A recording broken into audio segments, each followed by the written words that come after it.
सागर की परिभाषा क्या है? तो अध्यापल क्या है?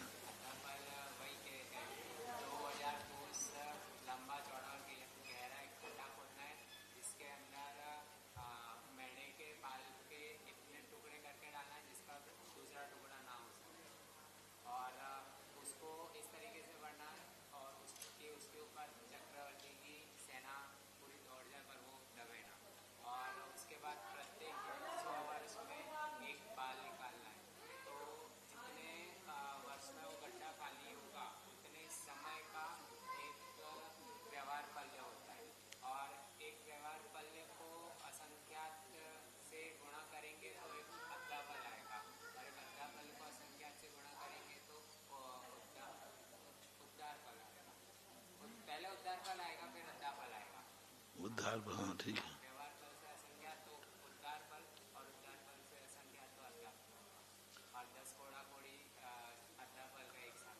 एक सागर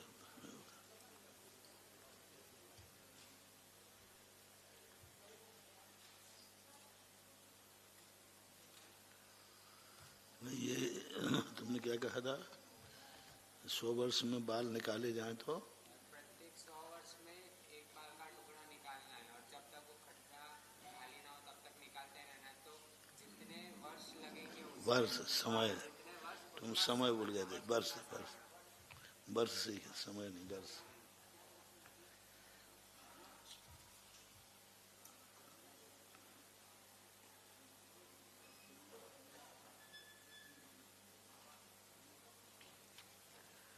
आवली बड़ा है कि श्वास बड़ी है?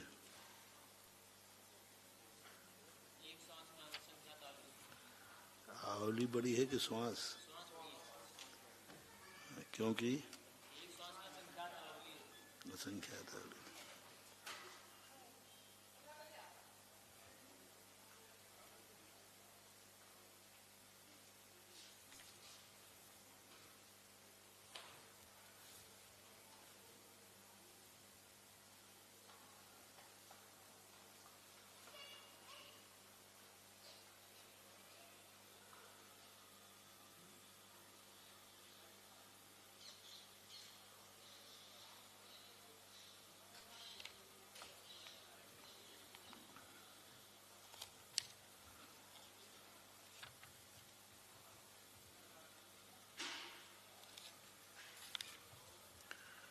कौन सा चल रहा है तब?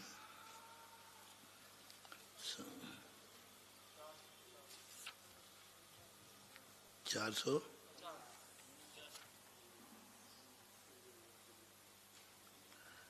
ये अध्याय हो गया पूरा?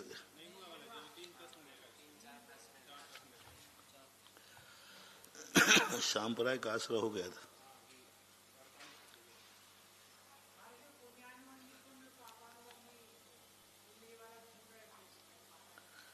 पुण्यानुबंधी पुण्य, पापानुबंधी पुण्य का प्रमाण देखना कहाँ है? कोष में कोष्ठक में लिखा है। कोष में कोष्ठक में लिखा है शुभ आश्रय और अशुभ आश्रय के उसमें पुण्यानुबंधी और पापानुबंधी, लेकिन प्रमाण नहीं मिला। कोष में तो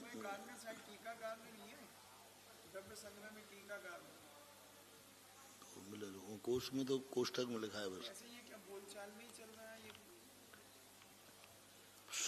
शुभ बंध और अशुभ बंध तो आता है, और पुण्यानुबंधी पुण्य है तो कहीं है, अब वो ध्यान नहीं आ रहा।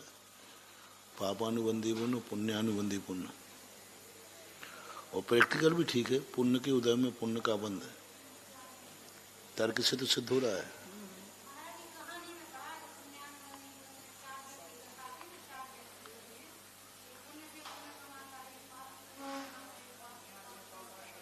कहाँ?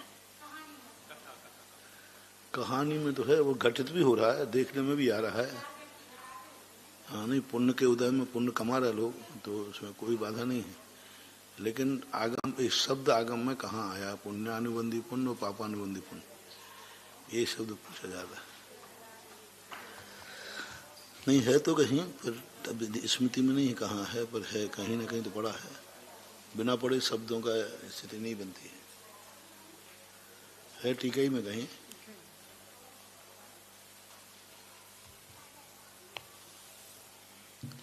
द्रव्य संग्रह परमात्म प्रकाश वगैरह में हो टीका में तो।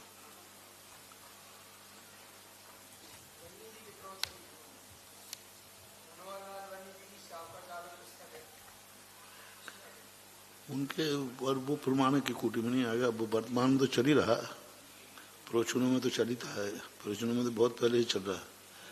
आचार्य श्री ने भी कई बार कहा, प्रवचनों में तो आया है। कुछ चीजें प्रवचनों में आ जाती हैं लेकिन आगम में नहीं मिलती। जैसे कई वर्षों तक ये चलता रहा चक्रवर्ती की पटरानी का, वह नरक जाति, लेकिन जब खोजा गया तो नहीं मिला। लेकिन प्रवचनों में चलता रहा कि नरक पटरानी नरक जाति, बाहुबली को शल्य थी, पर ये है नहीं।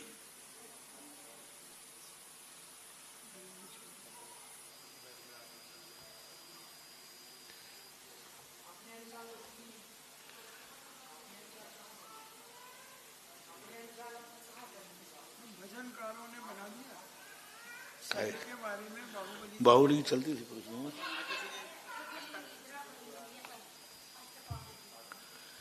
अष्टबाहुड़ में यही आया, बहुत बार द्रव्य भाव से खड़े रहे हो। शल्य शब्द का प्रयोग नहीं किया उन्होंने, द्रव्यलिंगी शब्द भी नहीं कहा।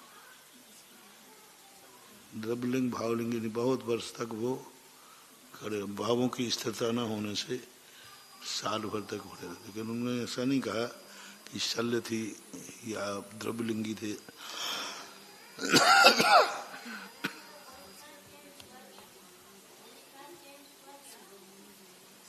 होना तो नहीं चाहिए, कोई तद्भव मोक्षगामी जीव है, सर्वार सिद्धि से आए हैं,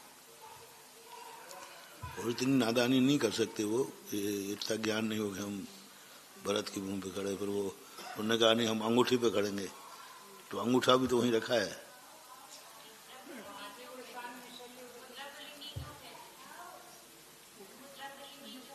कहाँ लिखा, नहीं लिखा, द्रव्यलिंगी भी नहीं आया।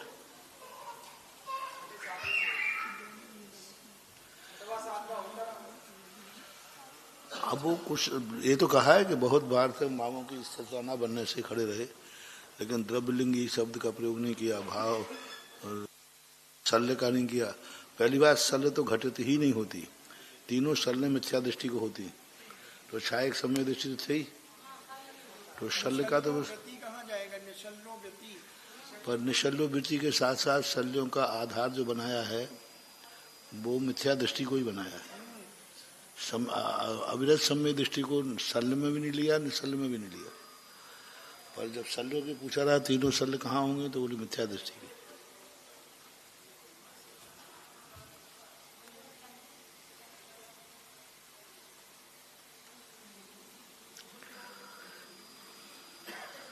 जिन कर्म परमाणुओं का बंध उदय और निर्जरा तीनों एक ही समय में होते हैं, उनके आश्रम में ईर्यापत आश्रव कहते हैं।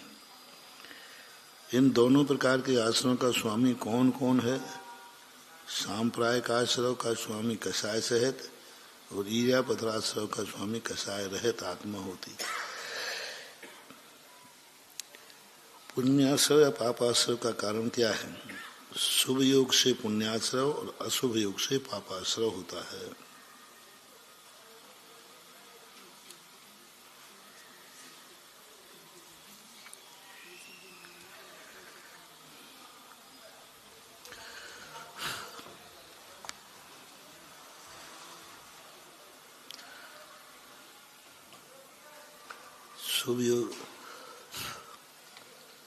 शुभ योग और अशुभ योग किसे कहते? ठीक है, शुभ परिणाम से उत्पन्न हो योग को शुभ योग,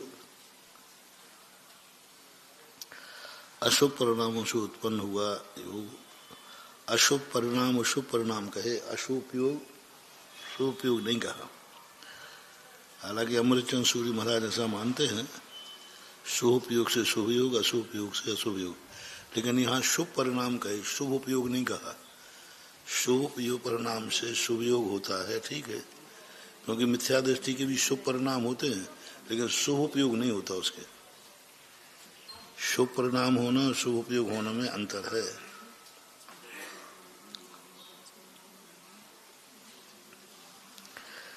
जिस समय जीव शुभ योग होता है उस समय पाप प्रकृति को आश्रय होता है या नहीं? यदि होता है तो शुभ योग पापाश्रय का भी कारण ठहरा नहीं ठहरा, क्योंकि जिस समय जीव के शुभ योग होता है उस समय पुण्य प्रकृतियों की स्थिति अनुभाग अधिक पड़ता है और पाप प्रकृतियों में कम पड़ता है। इसी प्रकार अशुभ योग में जब पाप प्रकृतियों का स्थिति अनुभाग अधिक पड़ता है, पुण्य प्रकृतियों कम पड़ता है। तत्वासूत्र के 6 अध्याय में ज्ञानावरणी कृमि को आश्रम का कारण दो तत्पुरुष निन्नावादे कहे। इसका अभिप्राय यही है कि इन भावों में उन प्रकृतियों का स्थिति अनुभाग अधिक पड़ता है। ये बात ठीक कही इन्होंने, क्योंकि जब 8 कर्मों का बंध होता है तो 4 तो अशुभ कर्म है ही, तो जब शुभ योग में है, शुभ योग में है, उस समय ज्ञानावरण आदि का कर्म बंद कर रहा है कि नहीं कर रहा है? कर रहा है, तो अशुभ का बंद हो गया ना शुभ से। तत्वार्थ सूत्र में तो यही कहा, शुभा पुण्य से अशुभा पाप, शुभ से पुण्य का बंद होता है। पर ऐसा कौन सा समय है जब शुभ का ही बंद हो रहा हो, अशुभ का बंद नहीं हो रहा हो? के बारे में भाव पाहु मूल गाथा 44 देहादि चित्त संगो हिंदी पढ़ते। बाहुबली जी को देहादिक से समझ परिग्रह छोड़ दिया और निर्ग्रंथ पद धारण किया, तो भी मान कसाय रूप परिणाम के कारण कितने काल तक आतापन योग से रहने पर भी सिद्धि नहीं हो पाई। और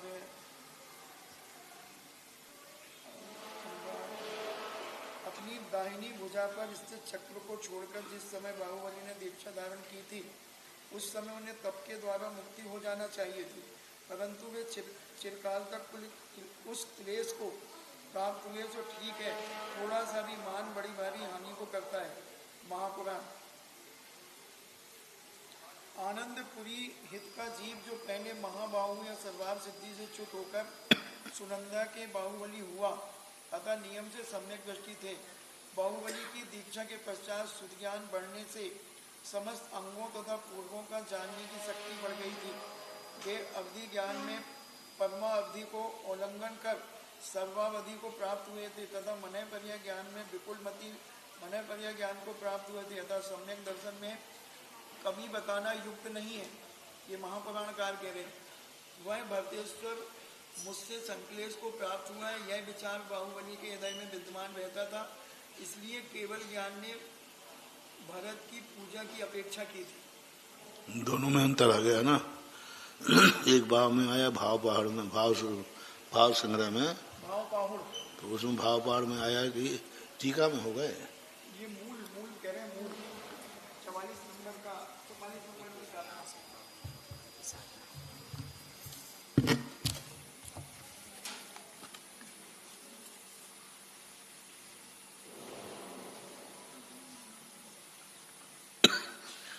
हाँ, भाव पहाड़ में तो ये कह रहे हैं मूल में कि देह से विचित होकर के भी मान कसाई कारण से।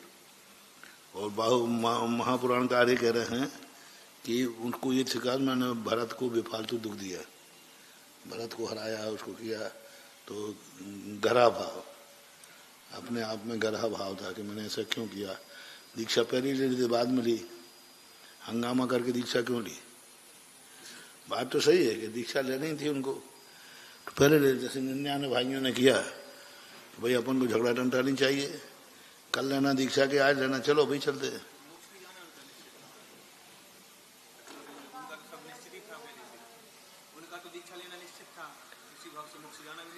तो बाहुबली का भी निश्चित है, वही तो कह रहे हैं कि लड़ाई नहीं लड़ना थी, दीक्षा ले लेते। हाँ, तो वही तो अहंकार, दो वही तो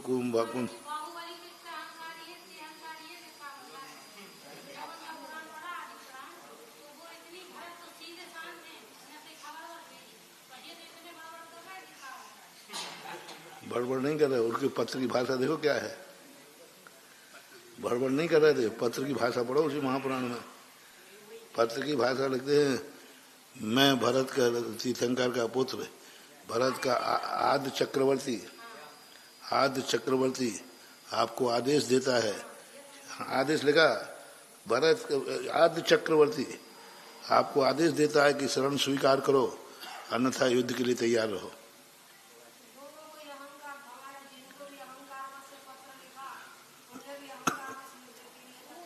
नहीं, इनको अब चक्रवर्ती को तो ऐसा लिखना ही पड़ता है, क्योंकि राजा के अनुसार जो सबको लिखते थे वो उन्होंने क्या दिया होगा, स्वयं तो लिखते नहीं, मंत्री से कह दिया होगा कि भाई इनको पत्र भेज दो। अब भाषा थोड़ी, कलेक्टर थोड़ी भाषा लिखता है, मजिस्ट्रेट थोड़ी भाषा लिखता है, मजिस्ट्रेट तो आदेश लिखता है, भाई इसका ये आदेश लिख दो, भाषा तो उसकी बनी हुई रहती है, लिपिकार लिखते हैं। इतने जो फैसले होते हैं कोई मजिस्ट्रेट थोड़ी लिखा दे फिर बैठ कर, वो तो 4 लाइनें बोल देते हैं बस, वो 4 लाइनों की भाषा क्या होती है वो लिपिकार लिखते रहते हैं। हाँ, वो उनका सब पूरा करके मूल जो आदेश है वो टाइप कर देते नीचे, राजा पत्र थोड़ी लिख देते। ऐसा हो सकता है मंत्रियों ने खुरापाती कर दी हो कि बाहुबली को निपटाओ, उधर बाहुबली पढ़ करके उनका के भाई का पत्र आया, तो बाहुबली ने क्या कहा, जिस समय आप विजय को गए थे उस समय बुलाया गया, विजय को जा रहे थे, जब चक्ररत्न की उत्पत्ति हुई तब भरत को सबको बुलाना चाहिए था कि आओ भैया हमारे यहाँ चक्ररत्न की उत्पत्ति हुई है, इस प्रकार की है, चलो अपन सब युद्ध पे चलते हैं। एक औपचारिक मीटिंग तो करना ही चाहिए थी। वो वहाँ लिखा है सब बाहुबली के द्वारा कि जिस समय चक्ररत्न को उस समय बुलाने का आमंत्रण क्यों नहीं आया, उस समय विचार क्यों नहीं किया गया। यदि उस समय समझौता कर लेते पहले से तो विवाद ही नहीं आता। लेकिन पद पर पुण्य का उदय आते ही सबको भूल जाते हैं। हाँ, अपने सगों को भी जब पुण्य का उदय आता है ना तो बेटा बाप को भूल जाता है, हम राष्ट्रपति, बस कुछ नहीं होता है, पद मिलते ही अहंकार आ ही जाता है। वो बाहुबली को 99 भाइयों के पास पत्र गया, अकेले बाहुबली के पास नहीं गया, पत्र तो 99 भाइयों के पास गया था। उन्होंने पत्र को पढ़ करके सीधा वैराग्य धारण, हालांकि वो वहां गए नहीं, अधीनता स्वीकार नहीं की, वैराग्य ले लिया, अपने बेटों को राजपाट देकर, और बेटे फिर भेंट लेके गए। 99 भाइयों के जो बेटे थे वे राजगद्दी पे बैठने के बाद भेंट लेके गए, बराबर गए। बाहुबली का बेटा गया, जाना तो पड़ेगा, क्योंकि चक्ररथ अंदर नहीं जाएगा।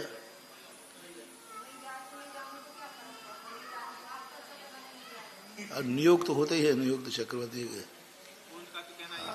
हाँ वहीं खड़ा रहता चक्र, वहीं अयोध्या बना लेते और क्या होता। अब वो उस समय की बातें हैं, आ जाते। पर बाहुबली का बेटा भेंट लेके गया बाद में, और भेंट लेकर के आधे, हाँ दीक्षा के बाद।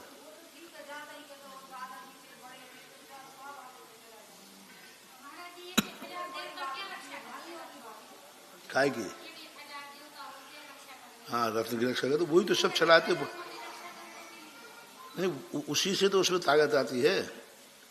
चक्ररत्न में क्या ताकत है, चक्ररत्न में उसी में ताकत आती है, उसी से एक एक निधियों के ख्याल रहते देवता, वही उनको भरते रहते हैं और क्या। पर ये महाभारत की महापुराण की बात थोड़ी युक्ति जमती है कि करुणा आ सकती है, मान का साहब भी आ जाए तो ठीक है।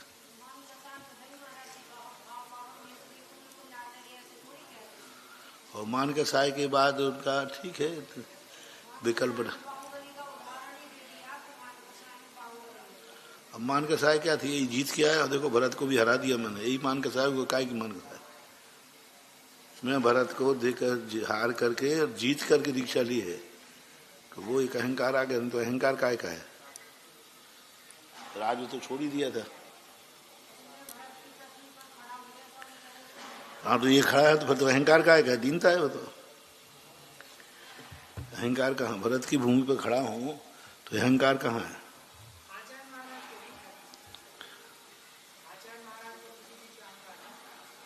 किसी के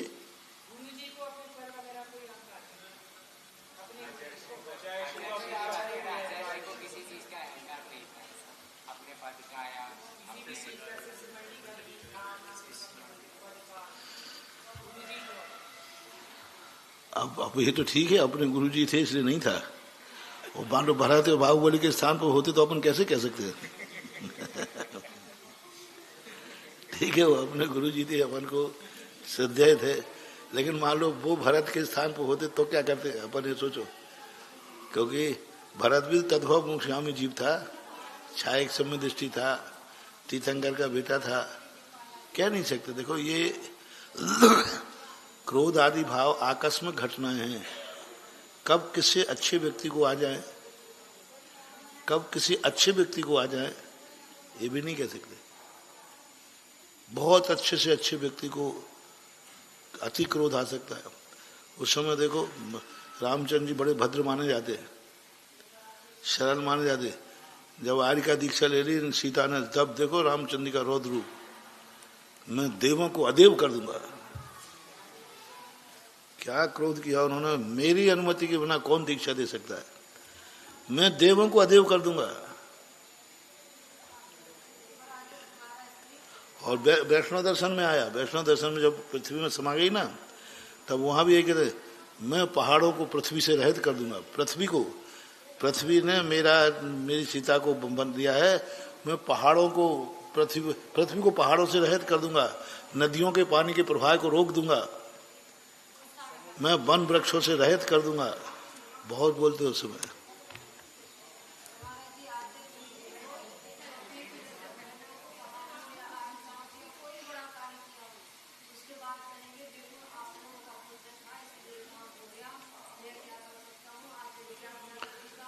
तो हम तो यही तो कह रहे हैं कि वो गुरुजी थे तो ठीक है, भरत होते तो क्या करते, सोचो पहले।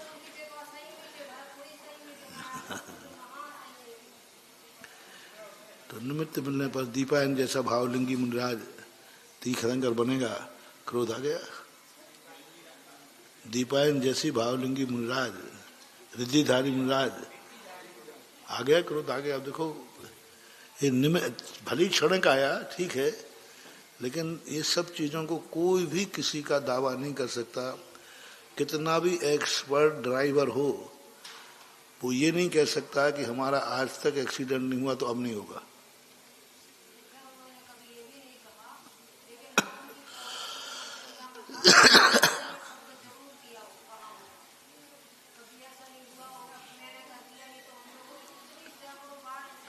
निमित्त बुद्धि जाती है तब ये भाव आते हैं, और निमित्त बुद्धि यदि नहीं है तो फिर व्यक्ति सहज भाव में रहता है।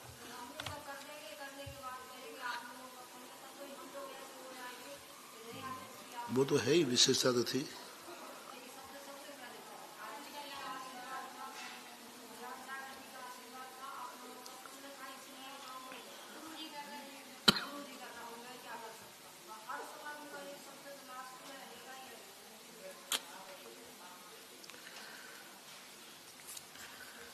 प्राय महान आत्माएं तो महान ही होती हैं। कुछ ये घटनाएं भी कुचित कजाचित है। अब कुचित कजाचित घटनाओं में आते हैं। अब पांडव देख लो, तद्भव मोक्षगामी है और हो गई घटना। अब धर्मराज जैसे उसे जुआ खिल गया, द्रौपदी दाव पर लगी। अभी क्या घटना है, धर्मराज तो भद्र थे ना और बहुत सरल परिणामी थे। अब लेकिन वो उस समय तब विवेक रहना चाहिए। एक और तो जाने को तैयार नहीं थे वो।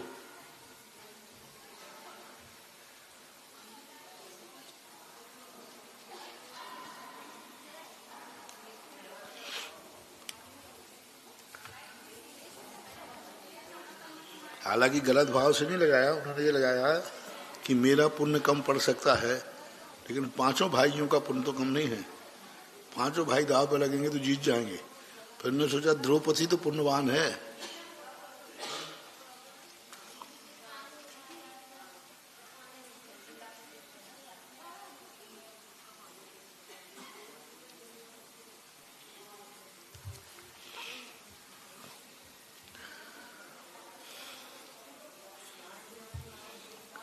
देखो निमित्त नहीं मिले वो बात अलग है, और निमित्त मिलने पर भी सावधान रह जाए तो रहते ही हैं। बहुतायत लोग तो जो महान आत्माएं हुई वे विपरीत निमित्त मिलने पर भी सावधान तो रहे ही हैं। यदि सावधान नहीं रहते तो उनकी फिर महानता नहीं रहती। उनकी महानता यही है।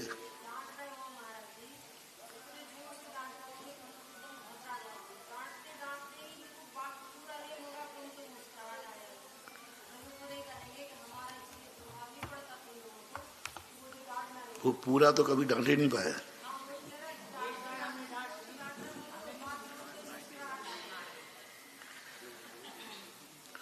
तुम मेरी बात नहीं मानते? अच्छा देखो, मानना चाहिए ना। पूरा बात तो डांटे नहीं पाते।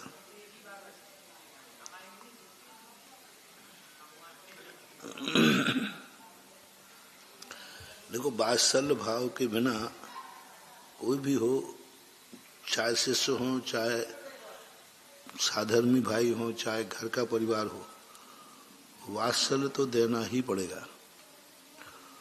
और छोटों से गलतियों की तरफ जाओ तो छोटों से तो गलतियां होंगी ही होंगी, क्योंकि वे छोटे गलतियां नहीं होंगी तो फिर वे छोटे क्यों। अब उन गलतियों को बाहर से ही डांटना चाहिए, अंदर से तो कभी डांटने नहीं चाहिए। किसी को भी है, कितनी बड़ी गलती करे, बाहर से ही थोड़ा बहुत डांटने चाहिए, अंदर से तो वात्सल्य भाव रखना ही चाहिए। और बाहर से यदि डांटेंगे ना तो डांट का जो आक्रोशपना है वो ज्यादा देर टिकेगा ही नहीं, क्योंकि अंदर वात्सल्य है।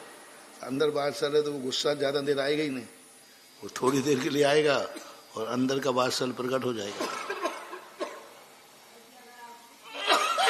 प्राय प्रश्न सहा शब्द का प्रयोग किया है। प्रश्न सहिष्णु होना चाहिए। अब कोई कैसा है, और इस भक्ति में भी नहीं, लघु भक्ति में ना, बड़े प्रतिक्रमण में, प्रावट काले वाले में ना, हाँ वो प्रज्ञा प्राप्त सह, हाँ मध्यम आचार्य भक्ति है। प्राया प्रश्न सहा शब्द है, पर बड़े प्रतिक्रमण में आती है, तो प्रश्न सहा तो होने चाहिए।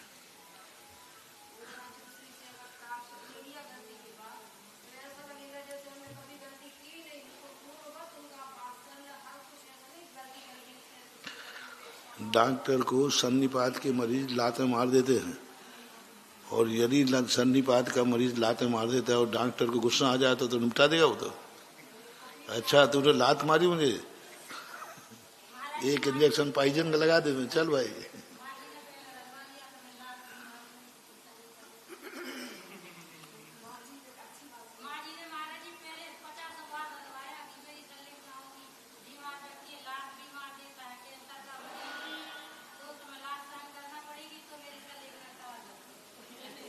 सब करना पड़ेगा।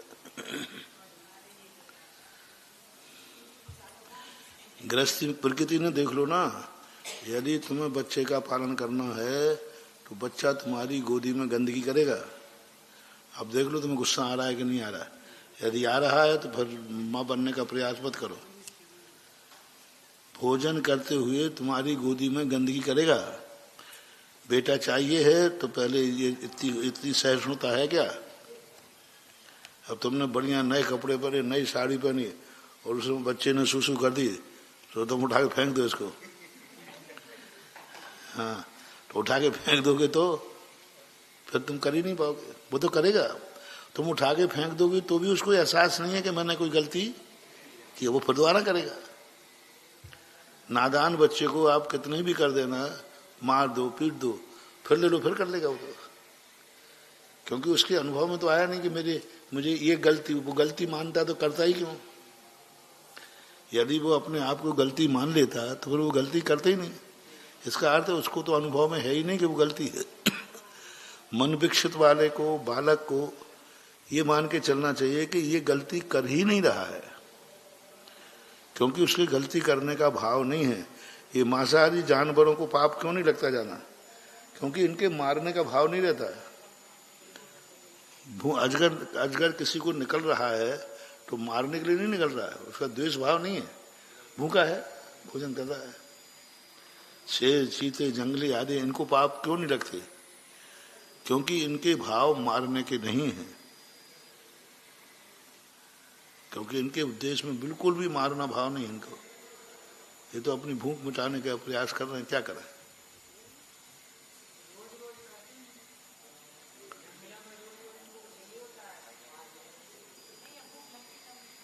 भूख लगती तभी, कुचित खजाने तो वैसे भी होते हैं, स्वभाव से जो क्रूर होते हैं उनका काम तो क्रूरता है, तो वो तो 5 में नरक जाते हैं। लेकिन सभी शेर 5 में नरक जाते हैं ऐसा तो नहीं है, स्वर्ग भी जाते हैं।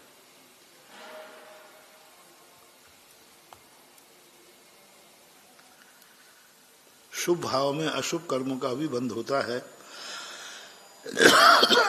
कोई पूछे कि तत्वार सूत्र में तो आया है शुभ पुण्य से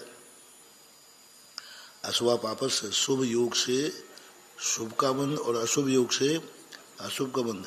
फिर यहाँ कैसे आया, तो अपन यही घटाना, शुभ अशुभ जो भेद है ये अघातिया कर्मों में है। पहली बात, शुभ अशुभ भेद किसमें है, घातिया कर्मों में शुभ अशुभ का भेद नहीं है, और वो शाश्वत बंदी हैं, उनका बंध होगा ही होगा, चाहे तुम पुण्य करो चाहे पाप करो। 10वें गुण स्थान तक 4 घातिया कर्मों में 3 का बंध निरंतर चल रहा है, और 9वें तक चारों का चल रहा है। मोहिनी कर्म का भी बंध 9वें तक है वेदों का, तो वो स्वभाव से बंध है, उनको शुभ योग और अशुभ योग में नहीं लेना।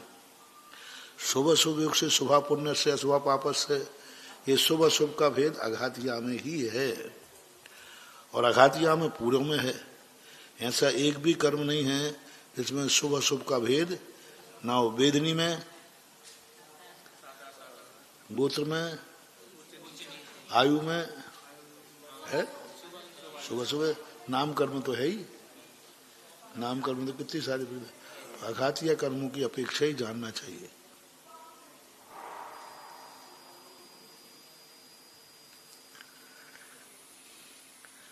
अब अशुभ योग में शुभ, अशुभ योग में शुभ का बंध कराना है, ये तो तुमने बता दिया।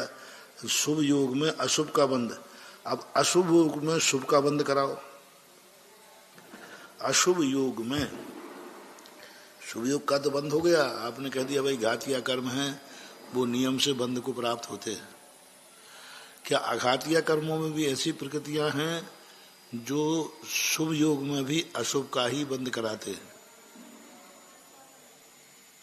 अघातिया में ढूंढो, अघातिया कर्मों में ऐसे कौन सी प्रकृति हैं जो उदय में तो अशुभ है, नहीं उपयोग तो शुभ है, लेकिन अघातिया का अशुभ का बंध हो रहा है। उपयोग नहीं लेना, उपयोग तो चर्चा ही नहीं है, उपयोग तो सम्यक दृष्टि मिथ्या दृष्टि की अपेक्षा है।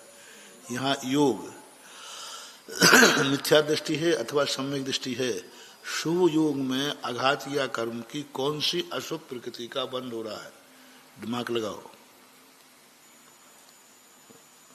योग शुभ है फिर भी वह असाता का बंध कर रहा है। दुख शोक तापा क्रंदन परिवेदना अन्यान, ये योग शुभ तो नहीं है। जितने बंध के कारण कहे असाता में, ये नहीं नीच गोत्र बंध के कारण है। शुभ योग है, मान लो स्तुति प्रशंसा कर रहा है। उच्च गोत्र का कैसे बंध होता है, प्रणत ही उच्च गोत्रम, जब विनयशील है, प्रणत का अर्थ विनयशील, मान कसाय रहे थे, विनयशील है, किसी को भी नमस्कार कर रहा है, उस समय उसको उच्च गोत्र का बंध हो रहा है। क्योंकि मान कसाय तो टूटी, जैसे मान लो पेड़ को भी नमस्कार कर रहा है, तो क्या मिथ्या दृष्टि को उच्च गोत्र का बंध नहीं होता? तो पेड़ को नमस्कार कर रहा है, चबूतरे को नमस्कार कर रहा है, उस समय नमस्कार करते समय उसकी मान कसाय कम हुई है कि नहीं हुई है? तो बस तो बंद कर रहा है उसको। इसी प्रकार आयु में है, अशुभ योग के साथ शुभ आयु का बंद कराओ। योग अशुभ है। अब ये प्रश्न इसलिए उठाना चाहिए कि अशुभ योग में शुभ प्रकृति का बंद कराओ। योग अशुभ है, अशुभ योग है और शुभ प्रकृतियों का बंद कर रहा है, ऐसा इनका कहना है।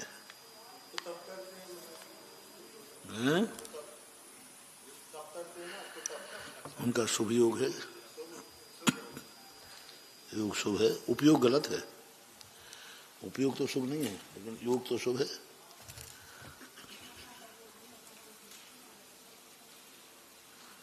साता वेदनी के बंध के कारण जो कहे गए वे सब शुभ योग हैं, उनमें पुण्य का ही बंध होता है।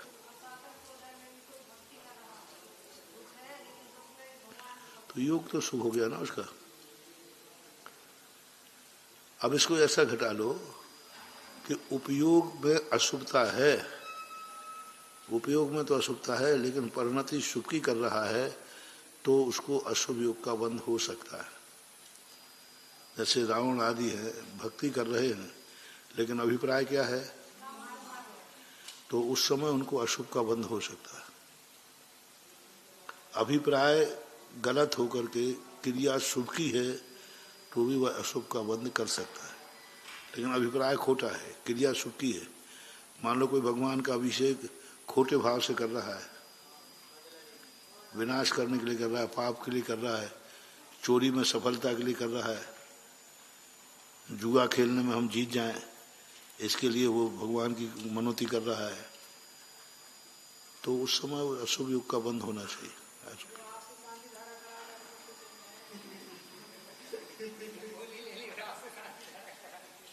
तो पाप करने का लक्ष्य है तो यदि लक्ष्य को प्रकट नहीं किया तो फिर तो कुछ भी हो सकता है। लक्ष्य को प्रकट कर दिया तो अपन नहीं बोलेंगे।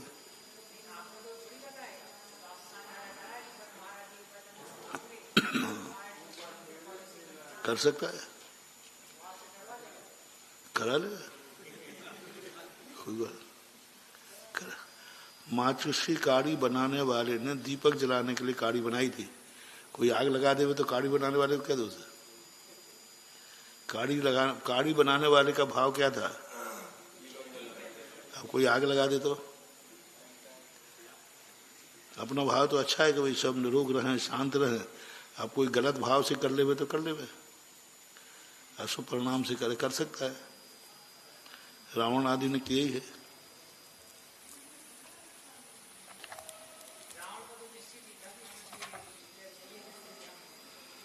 बहुरूपी विद्या से तो उसने युद्ध में जीतने के लिए ही की थी। हाँ।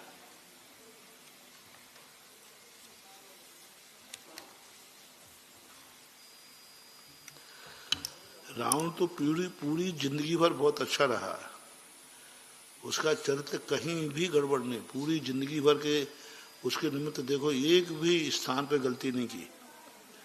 पर सीता के अपहरण के बाद, सीता के अपहरण तक भी उसकी गलती नहीं थी। सीता के अपहरण के बाद फिर उसका जो हट बना, हट से बस मान कसाया गई उसको। बस वो कह रहा है बार बार, अपने जैन पुराणों में तो आया है, मैं मान रहा हूं मुझे कार्य नहीं करना चाहिए, लेकिन मैं क्षत्रिय हूं, मैं कैसे झुकूंगा।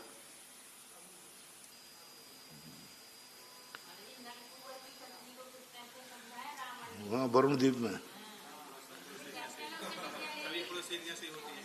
वरुण द्वीप में क्या उपदेश दिया उसने, गजब का उपदेश दिया। सीता का देखो, सीता का भाव तो अपने शास्त्र में पढ़ो तो ये पूर्व भाव का कुछ दिखता है।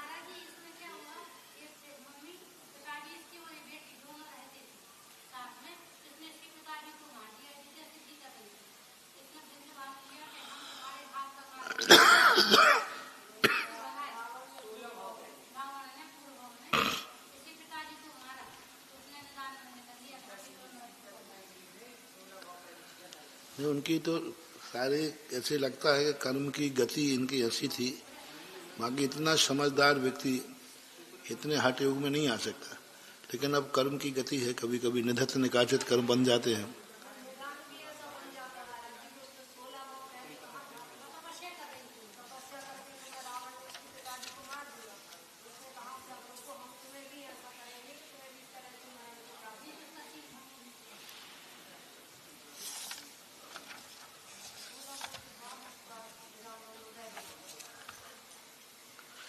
तो अभिप्राय झूठा साचा होने से कर्म के बंध की स्थिति बन सकती है।